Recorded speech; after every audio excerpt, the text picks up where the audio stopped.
This is Paul speaking. Na huyo ni Paulo anasema. And he says, as for you, brothers, Na ninawaambia ninyi ndugu, do not grow weary in doing good. msichoke kwa kutenda mema. Do not grow weary. Msichoke. In Hebrews 12, Waebrania 12 verse 3, says, consider him who endured such hostility against himself. Na mheshimu yule ambaye alichukua hadi hiyo katika yeye mwenyewe. Of course, they're talking about Jesus. Mnajua tunanena juu ya Yesu. He says, consider that one who just endured so much. Na angalia yule ambaye alivumilia sana.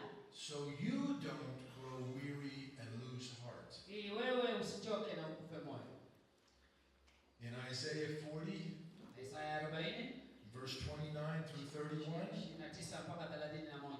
he gives strength to the weary. Yeye hupeana nguvu kwa wale ambao wamechoka. And to him who lacks might, Na yule mwenye amekosa sana, he increases power. yeye anampatia nguvu. The youths grow weary and tired. Vijana watachoka na kuchoka. Young men stumble. Wa vijana wale wa umri wa katikati watajikwaa. Oh, but they that wait on the Lord. Lakini wale wanaomngoja Bwana. They that wait on the Lord. Wale wanaomngoja Bwana. They're going to renew their strength. Watafanya upya nguvu They're zao. going to rise up on wings of eagles. Watainuka kama mabawa kama tai. They're going to run and not be weary. Watakimbia na watachoka. And walk and not faint. Na watatembea bila kuchoka. And then in 2 Corinthians 4, verse 16, Wakorintho wa 2:16 says, therefore, nasema kwa hivyo do not lose heart. usikufe moyo. Don't grow weary. Usichoke. But though the outer man is decaying, Hata kama mtu wa nje anachoka, our inner man is renewed day by mtu wa day. ndani anaendelea kufanya upya siku kwa siku. In 1 Corinthians 15:58, Wakorintho wa kwanza 15. therefore, my beloved brethren, Kwa hivyo wandugu zangu, be steadfast, simama imara. indomitable, in other words, undefeatable, Usikuwe watu ambao wanaweza shindwa. always abounding in the work of the Lord, Kila wakati mkisimama vizuri katika kazi ya Bwana. knowing that your work is not in vain. Mjue ya kwamba kazi yenu si bure. And so once again, God repeats himself. Wakati mwingine tena Mungu anajirudia. Don't grow weary. Anasema ya kwamba Don't grow msichoke. weary. Msichoke. Don't lose heart. Usikufe moyo. Don't grow weary. Usichoke. Why did he do Kwa that? nini alisema hivyo? Why did he repeat himself? Kwa nini alijirudia? Because we're growing weary. Kwa sababu anajua tunachoka. Leaders get tired. Viongozi huchoka. And we begin to question, what is the value of what we're doing? Na tunaanza kujiuliza kuna faida gani kwa kazi ambayo tunafanya? I don't know as much here in Kenya, but I know in America, you don't go in the ministry if you're trying to make a lot of money. Na sijui hapa Kenya iko namna gani, lakini kule Marekani hawezi kuingia kwa huduma na fikira ya kupata pesa nyingi. I think it's pretty much the same here. Nafikiri hata hapa ni hivyo. Pastors aren't rich. Na Pastors are not rich. ni kama tu hapa wachungaji hawana mali. You know, as a pastor, Unajua wewe kama mchungaji, you have a target on your back for Satan. You have a target that they're aiming. wewe kama mchungaji una maandishi nyuma yako. Because Satan wants to destroy you. Shetani amekuandika nyuma kwa sababu anataka kuharibu. If he destroys you, Akikuharibu, most likely your whole flock will fall apart. anajua tu ya kwamba kondoo zako wote wataenda. And he knows that. Na anajua hiyo. And it can be tiring. Na ni ya kuchosha. But I want you to understand Nataka something. muelewe. So we talk about the fivefold ministry. Tunena juu ya huduma tano. Right? We have the apostle, Tuna mtume, the prophet, kuna nabii, the evangelist, mwinjilisti, the pastors, and the mchungaji na teachers. mwalimu. Who's closest to the flock? Nani aliye karibu sana na kondoo? Your pastors are. Wachungaji, sio? Nobody's more important. Each job is important. Kila kazi ni ya muhimu. But you are closest to the sheep. Lakini mchungaji ako karibu na kondoo zaidi. The apostle is over many churches. yeye anaangalia makanisa mengi, And he is helping the shepherds. yeye anasaidia wachungaji, The evangelist is going after the souls to win them, na mwinjilisti anatembea katika mioyo ilete, but then he gives them to the pastor na to take care of. anaileta, anampatia mchungaji angalie. The prophet speaks words of God, Na nabii ananena maneno ya Mungu, but he speaks them to everyone everywhere. na yeye anaweza nena kwa kila mtu mahali popote. Even the teacher. Hata mwalimu, The teacher shares knowledge of God, na mwalimu anashiriki akili ya Mungu, but the pastor, lakini mchungaji you shepherd the flock. yeye anaangalia kondoo. And in God's eyes, you have tremendous power. Na kwa machoni pa Bwana Mungu na nguvu ya ajabu. So we have a lot of people in the pulpits today. Na kuna watu wengi ambao wako makusudi sasa wakati huu. And maybe they are good teachers. Na labda ni wachungaji wao ni wazuri. Maybe they are very charismatic. Na labda hao wanaonekana wakristo sana. But we don't have enough shepherds. Lakini hatuna wachungaji wa kutosha. Because the shepherd's heart Kwa sababu moyo wa mchungaji is to care and protect ni the flock. kuangalia na kutunza kondoo. And Jesus said that because it was a prophecy in the Old Testament. Na Yesu alisema haya kwa sababu ulikuwa ni unabii katika Agano la Kale. They will strike the shepherd Ya kwamba watapiga mchungaji and the sheep will be scattered.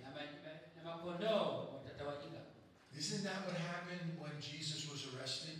Si hayo ndio ilitendeka Yesu aliposhikwa? They came and arrested him and everybody ran. Walipomshika Yesu, watu wengine wale ambao walikuwa wanamfuata walitoroka. Shepherds, you are so important. Ninyi wachungaji ni wa maana.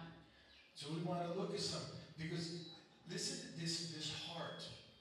Sikiza maneno haya. In John 18, Yohana 18 verses 8 and 9, mstari wa 8 na 9, they have arrested Jesus. walikuwa wamemshika Yesu. And actually, they're coming. They're in the Garden of Gethsemane.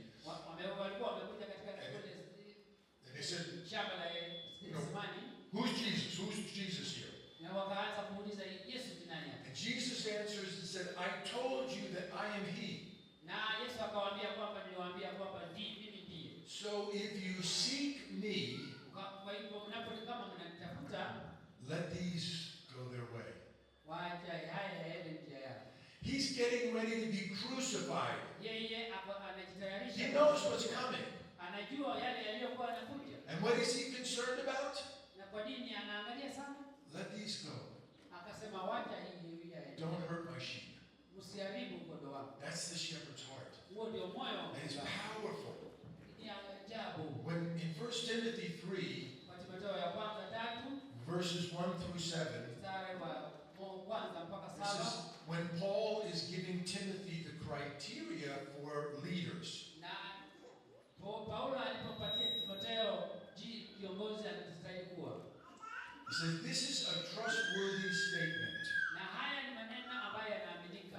If any man aspires to the office of overseer, Akasema ya kwamba kama kuna yeyote ambaye anatamani kuwa katika ofisi ya it's a good work. It's a good work that he desires. ni kazi nzuri anayoitamani. An overseer then Na askofu kwa hivyo must be above reproach, awe mtu ambaye ako juu, the husband of one wife, mwanamume wa mke mmoja, temperate, moyo safi, prudent, mtu mzuri, respectable, mtu ambaye anaheshimika, hospitable, mtu ambaye anakaribisha, able to teach, anayeweza kufundisha, not addicted to wine, na yeye halewi, but gentle, yeye ni pole, peaceable, ako na amani, free from the love of money, yeye hapendi pesa, who manages his own household well, anasimamia nyumba yake vema, his children are under control. watoto wake anawachunga vizuri.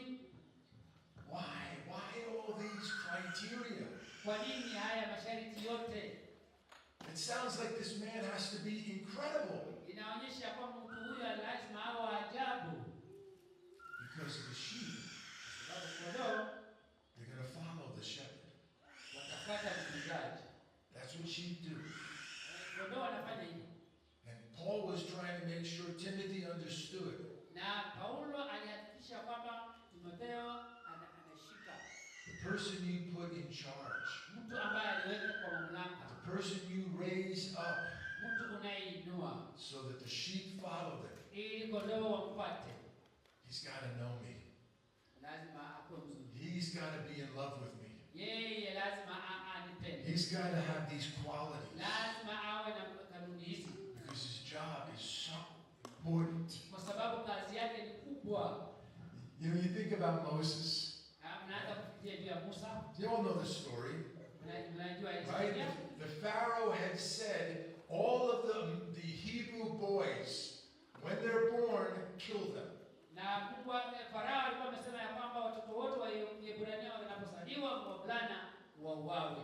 Because the Israelites were growing so fast. Kwa sababu ile jamii ya Waisraeli ilikuwa inakuwa haraka haraka. And the midwives Na wale wakunga loved those ladies wanapenda mama hao. because they didn't listen. Hawakusikiza.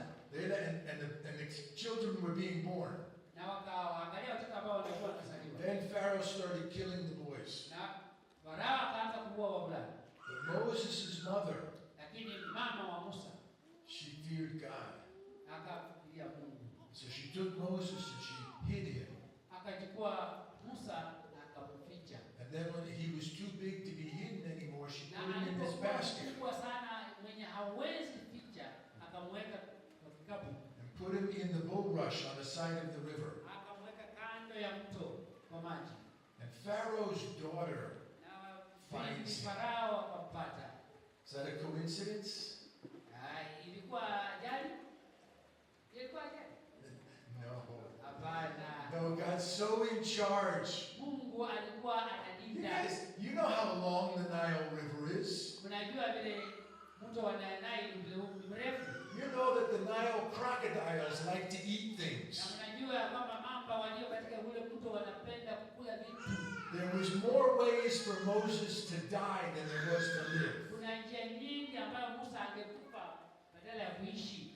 But my two favorite words, Lakini maneno yangu napenda ni kwamba but God. lakini Mungu. Everything's going wrong, Kila kitu kinaenda vibaya, but God. lakini Mungu. And so Pharaoh's daughter finds the basket. Na binti Farao anapata kikapu. And she adopts Moses as her own son. Anachukua Musa, anamchukua kama mtoto wake. You have a death sentence on your head, Wewe ulikuwa umehukumiwa kufa. and the next thing, you're in the palace. Wakati mwingine unaona taka ingine huko katika And for mahali pa 40 years, kwa miaka 40 Moses is raised as Pharaoh's son. Musa alikuwa kama mtoto wa Farao. Very educated, Alisoma vizuri. knew authority, Alikuwa katika had power. alikuwa na mamlaka. And what did he do with it? Alifanya nini na mamlaka hiyo? He went out Akatoka, and he saw his people akaona watu wake and he had compassion. That's a good thing. na akawapenda. And he saw an Egyptian beating an Israelite.